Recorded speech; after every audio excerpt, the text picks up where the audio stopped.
Holocaust Museum Houston's new exhibition, Unveiled from the Vault, explores the history of the Holocaust through a curated selection of artifacts from Holocaust Museum's permanent collection, many of which are being displayed for the very first time. The exhibition is opening July 25th and is on view until January 4th. Be the first to see Unveiled from the Vault at the exhibition opening on Thursday, July 24th by RSVPing at hmh.org/unveiledopening. Plus, find ticket information there as well.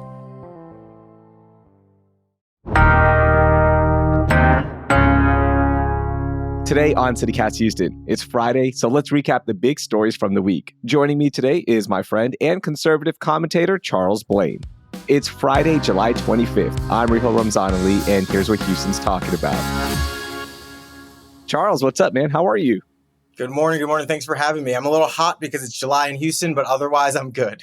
I know. That's part of it, right? That's part of it. Before we get to today's news roundup, I've got some exciting news, and I want to give you a preview about a very special announcement. So on Monday, we're officially launching CityCast Houston Neighbors. This is our brand new membership program for people who love Houston, like you, Charles, like me, and want to get more from CityCast Houston. I'll have so much to share about it next week, like all the benefits that come with joining. And let me just tell you, they are absolutely amazing. But today, I want to share why we're launching this membership program. So all of this work we do, making the daily podcast, Hey Houston, which is our newsletter, this takes time. It takes care and local know-how. And we know there's a bunch of you out there who are deeply committed to the city and look for us to keep you connected to the news, the conversations, the topics that impact you, also the food recommendations. I know what y'all love, okay? Basically, all of these things help you navigate life here in H-Town, and we have so much fun doing it. So we want to be here for you for the long haul, and support from our listeners is the best way to make sure that happens. Like I said, we'll be talking up CityCast Houston Neighbors all next week, which again is our new membership program. But if you already know that you value this show and what we're building here in H-Town, you can join right now and be a founding member of CityCast Houston Neighbors. All you have to do is go to membership.citycast.fm. You'll see the benefits there. You can learn more about it. And just know that I truly appreciate everyone that is taking the time to do this. So get started at membership.citycast.fm. All right, now let's get into it. Charles, I want to start today with more about bike lanes. So we did this episode about Mayor Whitmire taking out a planned bike lane in Montrose, and this continues to be a controversial topic. We got another voicemail from a listener. This time it came from Sebastian, and here's what Sebastian had to say. So I bike a lot in Houston. Like, I'm pretty good at navigating and judging which roads I can use. But I do worry basically about other people being discouraged from getting out and biking more. I kind of worry that there's like a self-fulfilling prophecy here. Like, the mayor is kind of stuck in a vision of Houston from like 1975. And like, he looks out and he sees like, oh, look, not a lot of people bike in Houston. There must not be a lot of demand.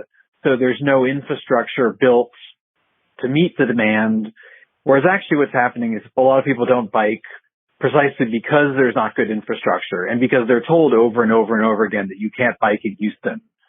A smart mayor would look at the city and think, you know, how can we make this a more pleasant city? Charles, what are your thoughts on that?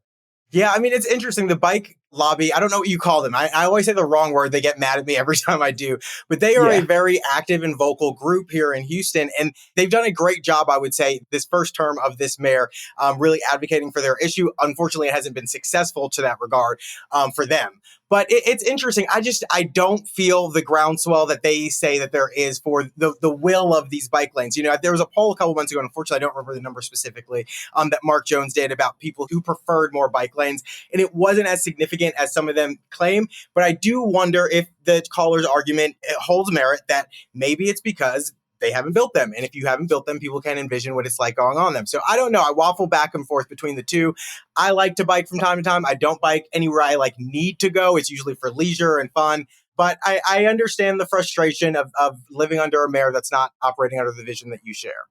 Yeah, my big fear in all of this is that Mayor Whitmire makes all of these changes, and then let's say when he's up for re-election, he loses or he decides not to run, whatever it may be, and a new mayor comes in and has the opposing view, like this mayor would be pro bike lanes, right? Let's just say, then all of this money that we've already spent taking away the bike lanes and propose bike lanes, we're going to have to spend again to put these bike lanes back in. So it's so up in the air for me, like these drastic changes, they're going to have a ripple effect at some point, I think, right? Yeah. And maybe it's because CityCast Houston listeners do like to bike, right? Like they are more in tune with the biking side. That's all we hear about is like, why is he taking away bike lanes? Why? Like we want to use these roads. We want to get away from using cars. And yes, it's hot, but if the person wants to use it, let them use it. Like make it safe for them and make it equal for everybody. That's my biggest thing as well, is like make it equal, like give them an opportunity. I don't know what the answer is in terms of balance. I think there is a balance that can be struck between not removing car lanes so that you have the vehicle drivers who aren't upset, but also creating additional bike lanes at a reasonable cost, maybe by coordinating with many of our big businesses here in town who like to invest in civic opportunities. And so maybe there's an opportunity there. I mean, the previous mayor did a collaboration where the businesses adopted parks that were run down in certain neighborhoods and kind of elevated them so that it wasn't on the city's bankroll to do. So maybe there's something like that, but we'll see. I mean, the state of the city is September 25th. So maybe we'll hear about bike lanes at the state of the city. I think we will. And if you want to hear your thoughts on bike lanes or anything that's impacting you in the city, leave us a voicemail. We want to hear from you. We want to play these voicemails, and you can call us at 713-489-6972. The number is going to ring. Nobody's going to pick up, and you'll go straight to voicemail, and then you just leave your voicemail. I get them. I check them every single day. We want to hear from you, the CityCast Houston listener. Charles, I know right now everyone is talking about the special session that Governor Abbott called. It started on July 21st, and redistricting is a huge point of conversation. I would love to get your thoughts on this because at first, Governor Abbott, according to the Texas Tribune piece that came out this week, he was reluctant to take up this issue. But after President Donald Trump called him personally, it is now on the agenda and is like one of the big focuses. I just want to get your thoughts like on all of this. Yeah, I mean, it's interesting. We knew there was a special coming because of some of the indications that we saw towards the end of session. Still wasn't confirmed. Then you saw the THC bill and the governor not necessarily coming down on it until the very, very last, I think it's the last day before the veto opportunity expired. And so then that kind of indicated that there was something to come. And so he called the special session, according to this Tribune piece, at the urgence of President Trump, although they cite two unnamed sources. Sounds like they were two legislators who may have been speaking with the governor about it, the governor's office. So there's a number of things at play. You're using maps from 2020, which we know had issues because they were taken during COVID. And I think the undercount for that census was like 560,000 people across the state. And so we're using kind of flawed maps to redo this. It's the same party redoing it. But I think there's a political thing here, too, that hasn't been acknowledged yet, which is that maybe he is calling it with the knowledge that the House will not pass it and that he is going to look like he is supporting the president's efforts, but it just never comes through because there's no requirement for it to pass on a special session call. It's just a requirement for them to address the issue or consider the issue. And if you'll recall a couple sessions ago, I think it was 3 sessions ago, they had 3 special sessions on school choice and something else. And it just didn't come until this most recent session. And so there could be that political narrative at play as well. That is an interesting point of view. Governor Abbott is up for re-election, so maybe this is to play that during the re-election campaign, fire up the base. Like, hey, look, I'm all in with the MAGA movement. I'm all in with President Trump. Nobody loves him more than me, Governor Abbott. Look, I did this. We tried, but the Democrats, they didn't want this. So I get that point of view as well. That is very interesting. And, I get it. The maps from 2020, they are flawed, right? With everything you laid out. Then is it something that we should consider doing every 5 years, right? And doing the census a little bit more and figuring that out? Or is redistricting always going to feel like it is a political play by either side? Yeah, I mean, I think it's always going to feel like a political play by either side. Even in states that they've removed it from kind of the state legislature and put it in the commission's hands, it's still politically motivated at the end of the day. I think the problem is that, for fast-growing states like Texas, I think doing it 5 years would make more sense. You see our communities change so rapidly in such a short order. And then you have slow-growing states that are pretty much the same demographics for 2 decades and don't really change very much. So it would be interesting to consider it more often. But, it looks like we're going to be stuck on this cycle, and that whoever the party is at hand, whether it's in California or Texas, is going to use it as retribution against the other party. And now we're hearing Democrats say that in Democratic-controlled states, they're going to start targeting red cities. And then, it is just back and forth, tit for tat after. Once you open the box, you can't put the monster back in it. Yeah, that's such a fair point. By the way, we're going to have a full breakdown of the special session and everything that's being discussed on Monday's episode with Faith Bugenhagen and how it's going to impact the city of Houston, right? The THC ban, STAR testing, redistricting as well. We'll talk a little bit more about that. And flood relief and flood control, that's going to be another big topic on that conversation. So make sure you subscribe to CityCast Houston if you are new here and want to learn more about how the special session will impact the city of Houston. Yeah. Okay, speaking of local re-elections, Harris County Judge Lena Hidalgo hasn't officially announced anything yet in terms of going up for re-election, but we know that Mayor Anise Parker is in, Council Member Letitia Plummer is in as well. And I don't know what's going to happen, but if the new University of Houston Hobby School of Public Affairs poll is any sign, then I'm not sure if re-election is the best choice for Judge Hidalgo because she had the lowest net approval rating of any Harris County elected official at 4%. So the poll just took how many percent of people approved of her, which was 45%, and then subtracted it from the people who disapproved of her, which was at 41%. So that means 4% of people approved of Judge Hidalgo. What are your thoughts on this, Charles?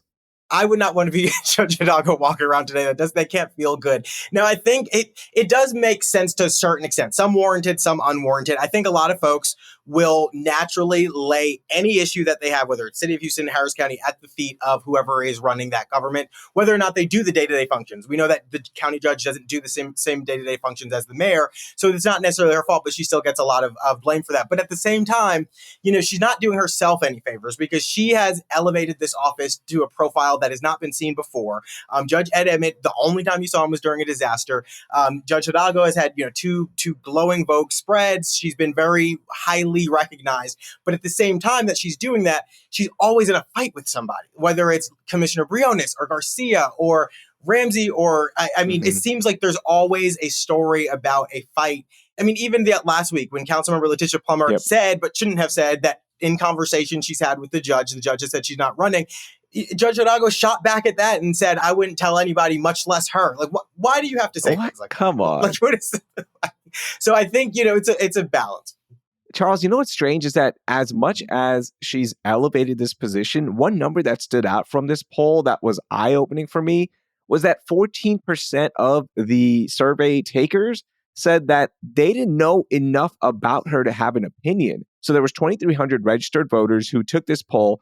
That means 322 people who voted and should have no idea what she does or know her. That's mind-boggling to me.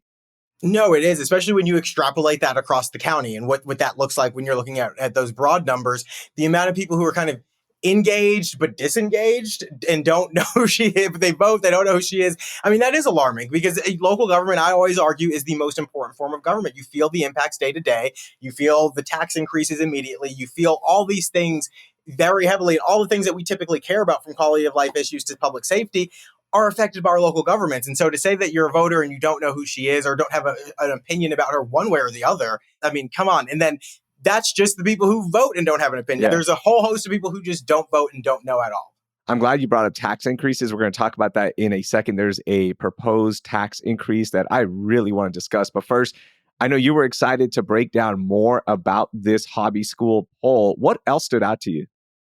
Yeah, I thought what was really interesting is that the sheriff had the highest approval rating of all of our county officials.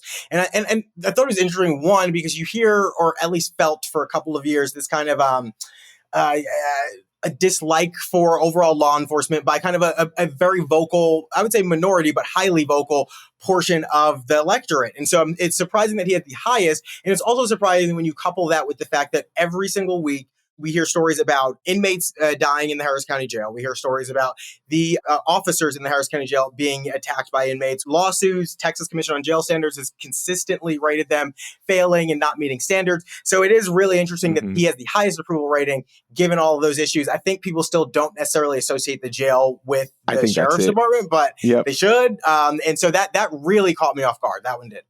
Yeah, for sure. And of course, Sheriff Ed Gonzalez, the sheriff. Mhm. Again, the reason I'm saying his name is that maybe 14% of people don't even know Right. that it's Ed Right. Gonzalez, right? But I think it is that. I don't think people know that the sheriff's office is managing Harris County Jail. I think that is it right there.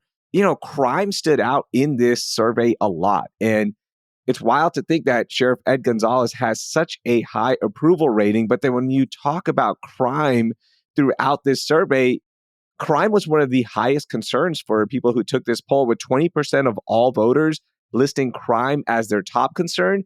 And then, Charles, 45% of people listed crime as one of their top 3 concerns. So how does that work hand in hand?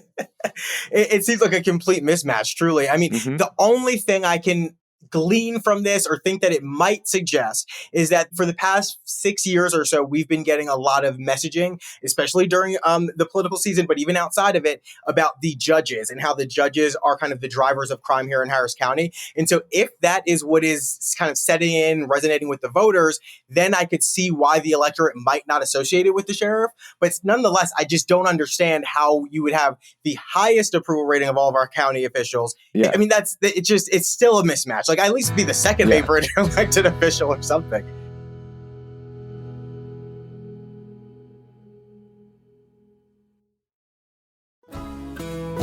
Summer is the perfect time to enjoy sweeping hill country views and Texas caves. And just outside of San Antonio sits a charming town that's your gateway to nature without sacrificing comfort or style, Boerne, Texas. Boerne is one of my favorite Texas towns because they've got live music, outdoor markets, car shows, and so much more happening every weekend. Plus, my daughters love saying Boerne. Say it with me, Boerne. If that's not enough, you have to stroll the Hill Country Mile, aka Boerne's walkable downtown that's lined with locally owned shops, art galleries, beautifully preserved buildings, and of course, cozy spots to grab a bite or a drink. Craft breweries, Boerne has it. Wine bars, Boerne has it. Chef-driven restaurants, you guessed it, Boerne has it.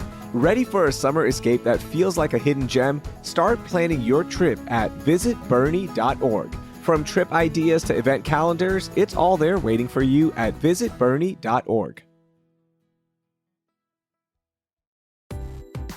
This episode of CityCast is sponsored by Babbel. Learning a new language opens the door to new friends, new cultures, maybe even a whole new life. So why not start that journey today? You can start speaking a new language with confidence thanks to Babbel's conversation-based technique that quickly teaches you useful words and phrases about the things you actually talk about in the real world.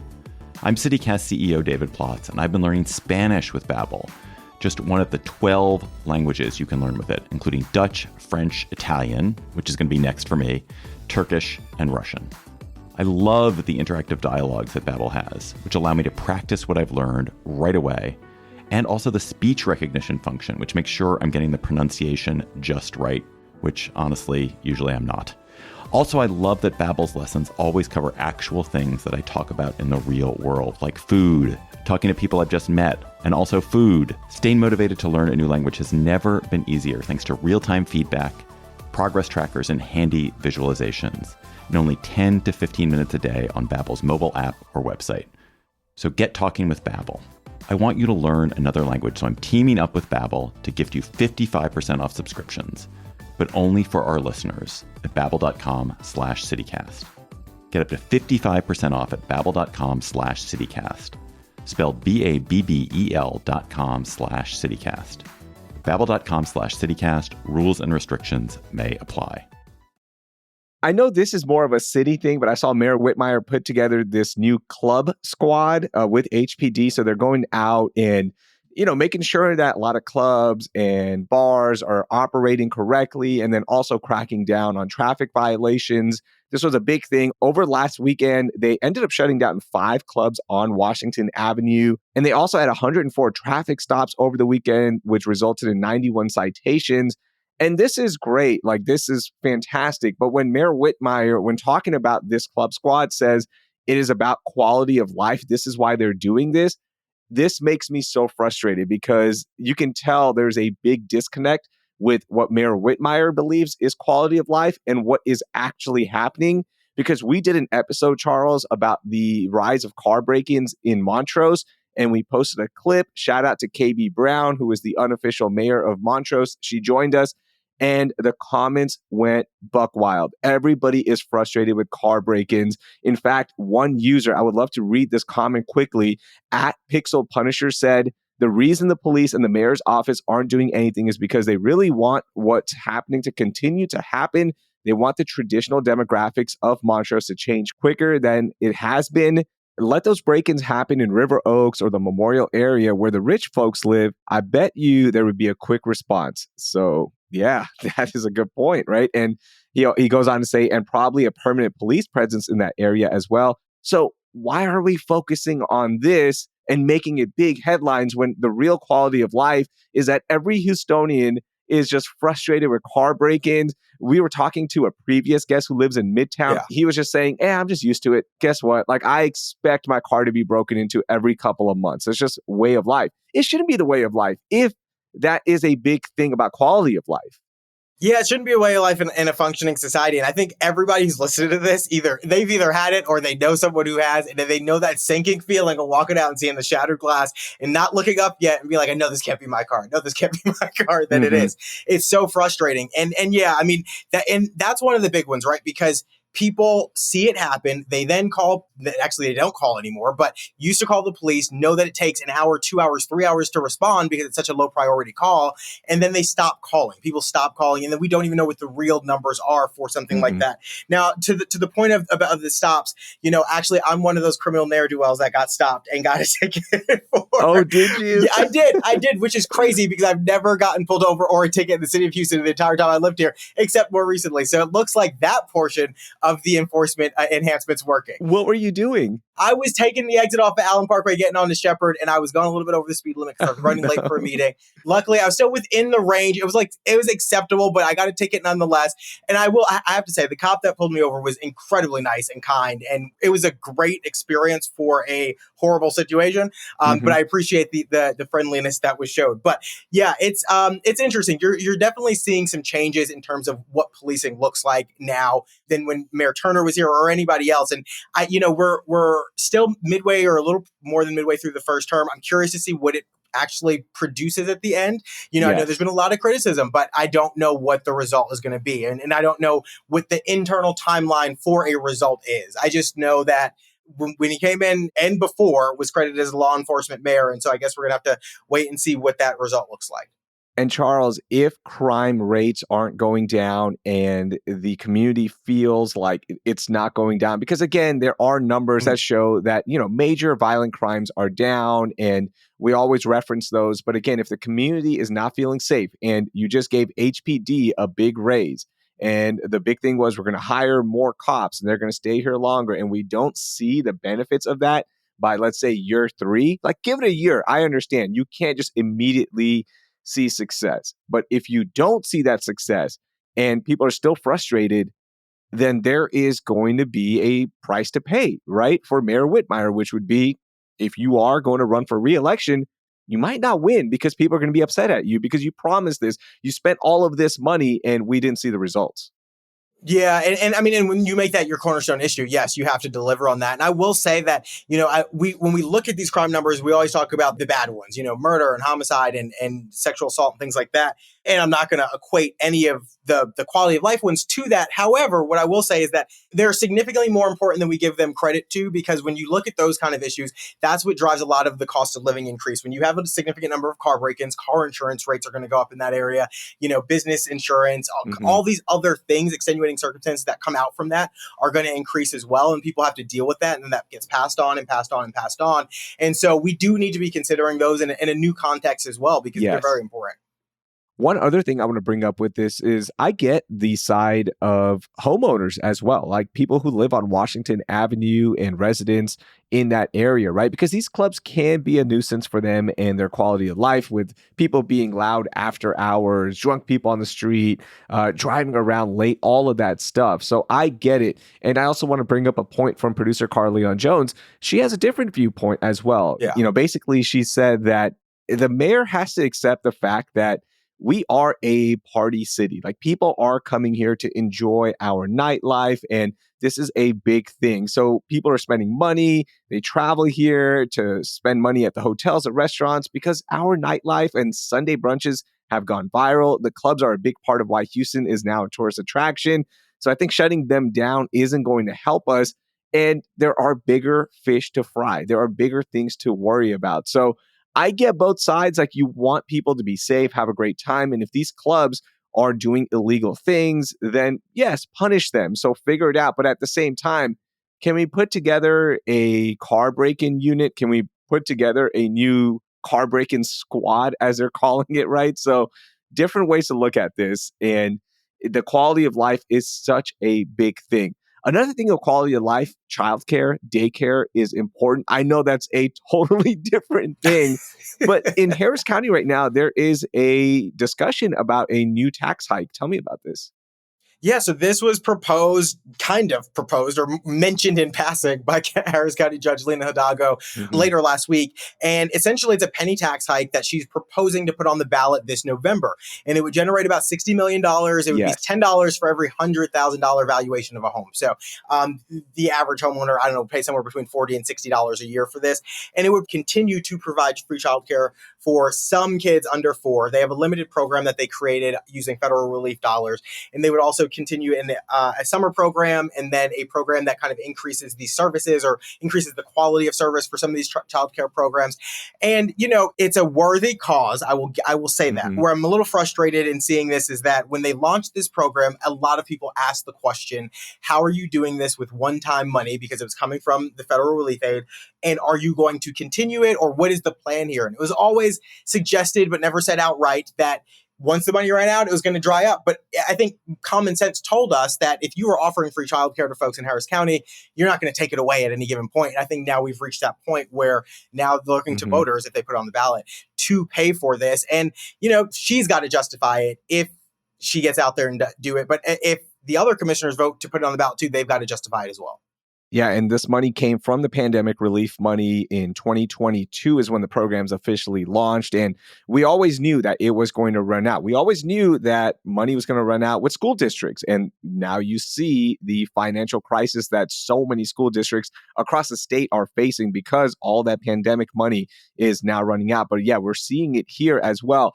I just want to say, for me, I don't live in Harris County, but when counties put out programs like this and they say, this is what we're going to be doing with your money, and it's going to cost you, let's say, $40 to $60 additionally a year on your taxes, but this is the payoff on it. I love that. I love it. Like, be honest with me. I love that they are focusing on kids. I know it's going to benefit kids in foster care, those who are domestic violence victims as well, kids who are unhoused. It will benefit them as well. And the daycare point, which, look, there is a shortage of daycares and it's hard to get your kid into daycare, but the benefit of having the luxury of putting your kid in a daycare is tremendous, right? I can just personally speak, like, you can work more, you don't have to stress out about childcare, which is so important, and your quality of life goes up. So I love that these are the benefits that would come from this and they're being upfront about it. That would be something, if I lived in Harris County, I'd be like, absolutely, sign me up for $60. My neighbor can benefit from this. People in our community can benefit from this. I love that. But yeah, it also goes to the question of, like, you knew these programs were eventually going to end. So what was the end game? And here it is. It's raising your taxes, which isn't that much, but I think it is the principle is what you're arguing is, like, your taxes are going up. Yeah. And it's the principle that, you know, with this in mind, I'm assuming they had to have known this. If they didn't, that's even worse of an issue. But they had to have known that this would come home to roost at some point. So make that argument when you're laying this case out and saying, this is something we want to create using this money, and then we're going to extend it moving forward. I think that's one more palatable way they could have done it. But the other issue is that the backdrop of all this is that we just found out we're $1 billion short in flood bonds money, so we don't have the projects going, and a $270 million deficit for the county budget. And so we're trying to create $60 million just for this when we've got all these other issues, all of which fall at the feet of commissioners who, I don't know what happened, why they just didn't see this stuff coming. So I don't know how they're going to close that gap. I don't know what the plan is, but I would assume if they plan on continuing to fund this program and that tax increase does not come, that's another 60 million that they would have to put onto that budget deficit. And how do you figure that out? And I don't know. Maybe Judge Hidalgo doesn't run for office and then leaves the rest of them to figure it out. Yeah. Somebody else has to figure it out and, figure out how you're going to do this, because that is definitely a storyline to watch out for here in the upcoming months as things are discussed and the future is discussed here in Harris County.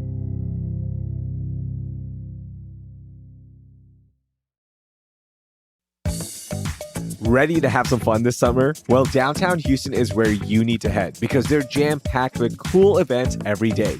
You know I love a good workout, and downtown Houston has so many free fitness classes. Plus, they have brand new dance classes at Market Square Park featuring merengue, bachata, and salsa. Just want to relax? How about some live music? Or their awesome movies under the stars? And you can't forget about their summer trivia nights at Trebley Park. There's something for everyone. So grab the kids, the dog, your date, or just yourself and enjoy your summer in Houston's original neighborhood. Here's one last tip. Blanket Bingo is back this month, but act fast because tickets do sell out. Find the full list of events at downtownhouston.org or text downtown to 56512 for all the fun at your fingertips. Downtown Houston. Get energized and revived.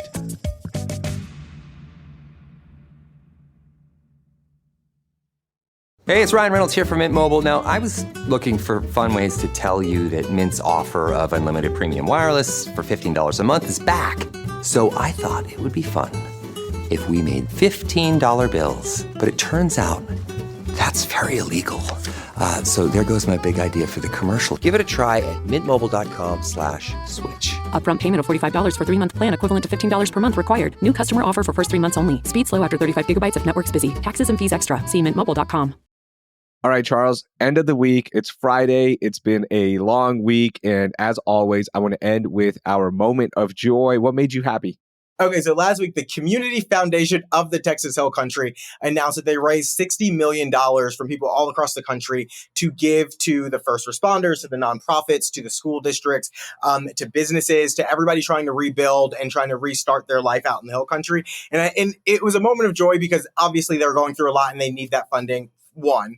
Two, the state is meeting for a special session to try to address some of these issues, but we know the state moves slow and there's no guarantee that they're going to get anything done in 30 days. So it's at least relief in the time being. And it shows the goodness of people in our country who are willing to give money to that. And three, we often see when things happen in Houston or New York or LA or any big city, there's a ton of effort, there's a ton of resources, celebrities doing this. But when it happens in places that don't have that much publicity or that much notoriety, you don't necessarily see that much effort. And so to see that they got $60 million is amazing. I'm really glad to see that. $4.5 million is going out immediately to some of the groups I mentioned. And I just hope that they can continue to rebuild. I mean, it's never going to replace the loss, but at least they can try to, kind of reclaim the place that they live and build back. Yeah, that is a huge thing. It always reminds us that, we're all in this together. Community is such a big part. And not only here in the state of Texas, but I'm sure so much money came out of the state as well. So people are giving what they can. And I love that. And I just want to see what is the government response going to be as well. Like how much money is going to come from the rainy day fund? Like literally, this is what it's here for. How much will the state be helping? Yeah. Because this is going to be a long process. Look, you cannot replace the lives that were lost. And every time I think about this, Charles, my heart breaks. Like just, the lapse of judgment, the mistakes that were made, could lives have been saved, all of that stuff, right? But then I start thinking about the people who were displaced, how lives were upended. It reminds me of Hurricane Harvey, right? It took years for people to rebuild and get back to normal. And it's going to be a long haul. And I'm sure the 60 million will help, but I hope our government is there for the people in all of the counties that were impacted because, again, this is going to be a long haul thing. This isn't going to be solved in a year. It takes time to rebuild. And I just pray for them and sending my hearts out to everyone because, it's just, I'm speechless every time I think about it. Yeah, I mean, there just really aren't words. I mean, to even for a second try to put yourself in the place of some of those individuals and just, I mean, yeah, there just aren't words for it. And the state does need to step up. I mean, there was a beautiful story out of a community right in the area where they were talking about how they raised money months before to build a warning system for their little town. And that was the only way they were able to do it. The assistant fire chief there didn't credit that with saving lives, but he did say that that warned them in advance. They did not lose one person, and maybe it did, maybe it didn't, but they were happy that they leaned on each other to do that. And I think it really does reinforce the importance of community. When our institutions fall or fail, then community has to step up. But I really hope that the state takes this seriously, and they do work to make sure that things like this, we can't say they can never happen, but at least to minimize the impact when they do. That's it right there. And community is so important to us as residents of the state. Community is also important to me here on CityCast Houston. And look, there's no easy way to transition from what we just talked about, but my moment of joy is the community that we've built here on CityCast Houston. And as you heard me talk about it to start the show, we are starting our new membership program called CityCast Houston Neighbors. And I just want to take this moment to thank all of our listeners already for supporting the show, for listening, for sharing, for interacting with us on Instagram, for contributors like you, for joining us, taking time out of your day to inform our listeners on what is happening in the city, how it's impacting them. It means so much to me and the entire team. So before we start this membership campaign, I just want to take a moment and say thank you for everything that CityCast Houston listeners have done up to this point. And next week, we're going to talk more about the CityCast Houston Neighbors program. It is awesome. By the way, it's only $10 a month. Okay. So you know what? Don't drink coffee on one Friday and just sign up and dedicate $10 a month. But if you can't, it's okay. I just want to appreciate every single person for taking a moment to just even hit play or open Hey Houston, which is our daily newsletter, which you need to subscribe to at houston.citycast.fm. But if you do want to join CityCast Houston Neighbors, all you have to do is go to membership.citycast.fm and all the information is up there. Charles, thank you so much for joining me. Thank you for all of your insight. Have a great weekend, and hopefully some of this rain will cool down all the heat that you've been experiencing like the rest of us. Well, thanks for having me, and thanks to the listeners. I thank them for the platform that they provide here too. So thank you guys. Make sure you sign up for the membership drive. That was Charles Blain. He's the president of the Urban Reform Institute. You can learn more about the stories we discuss with the links in our show notes. If you haven't done so this week, share this episode of CityCast Houston with 3 of your friends who love Houston as much as you do and want to make it even better. Also, drop us a rating and review wherever you're listening right now, and please subscribe to CityCast Houston if you haven't done so you can get fresh episodes every weekday in your feed. And of course, as I mentioned, we launch our special CityCast Neighbors program next week. But if you already know that you love the show and what we're building here in H-Town, you can join right now to be a founding member of the CityCast Houston Neighbors program. Go to membership.citycast.fm to sign up and, of course, learn more about it. That will do it for this week here on CityCast Houston.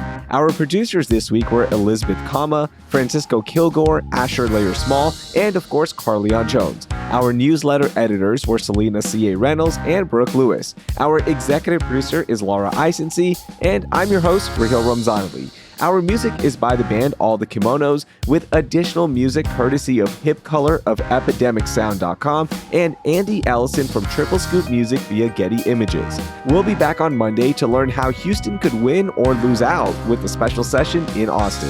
Thank you for listening, and I hope you'll be our neighbor. Oh, sorry. Let me get the exact number. Sorry. I had it. I lost it. Don't put that in the blooper, but I know it will be in the blooper. Sorry. Let me see. Where is it? Okay.